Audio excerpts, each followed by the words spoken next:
Hey there, folks. It's 29 January, and just wanted to give you a quick update from Iraq. Again, I finally got time to go get a haircut, and so that feels fantastic. That's wonderful. Just got back from flying, and there was quite a bit of activity tonight. Normal threats and things, of course, but we saw a few impacts tonight in part of the city up there. As we were doing our mission. So right now, some of the things that are going on here in Iraq, I've talked to you guys quite a bit about the various factions. So I wanted to dig into that just a touch tonight. We have the Shiite political elite, and those are the people who are in the government, heavily Iranian influenced, and they are vying for which faction amongst them are going to get to pick the next prime minister. So that's going on. The other piece is the anti-government protesters that I've talked to you about before.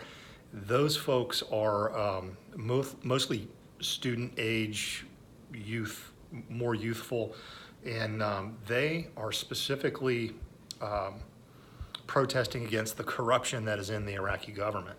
They're protesting against the Iranian influence. They're protesting against the bribery and normal corruption that is what makes the government run here in Iraq. They are calling for the ouster of the entire political elite. Sound familiar?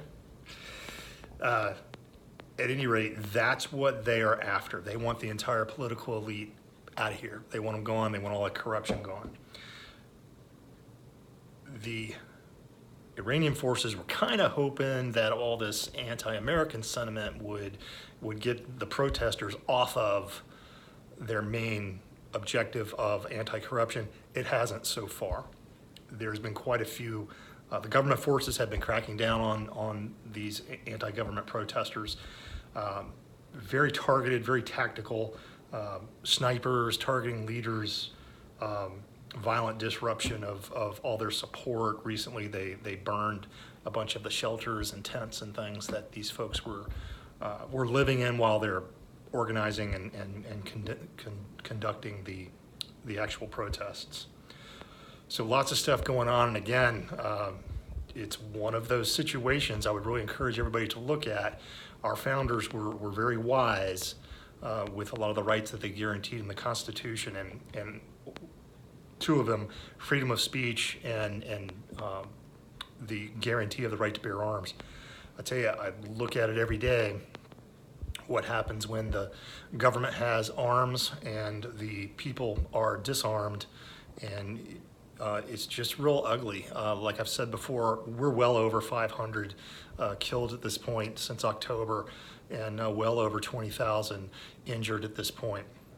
So it is a big deal, and it's very real. And I tell you, folks, if you don't think it can happen in America, you're just really wrong, because it could happen anywhere. I've often used the example of the city of Sarajevo. Sarajevo, we had the Winter Olympics in Sarajevo in like '88, and less than 10 years later, it was literally a war zone.